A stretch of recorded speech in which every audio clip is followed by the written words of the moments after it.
functionally illiterate na nangangahulugang 3% ng populasyon ang hindi pa rin marunong magbasa at magsulat.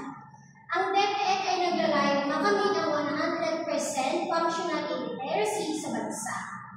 Ang Philippine Statistics Authority o PSA ay nagtitinan ng functional literacy bilang ang antas ng literacy na hindi lamang kasama ang pagbabasa at pagsusulat, kundi pati na rin ang mga kasanayan ng numeracy na nang pagbibigay daan sa mga tao ng kakayahan ng pang-araw-araw na pangangailangan ng buhay.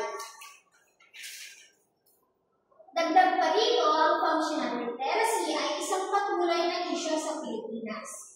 At ang DepEd ay nagpapatupad ng mga programa tulad ng Brigada Pagbasa upang mapabuti ang functional literacy sa mga batang Pilipino. Ang programa ay naglalayong magbigay ng pagkakataon sa mga bata na magkaroon ng kalidad na edukasyon at mapabuti ang kanilang mga kasanayan sa pagbabasa at pagsusulat. Paano natin mapapabuti ang functional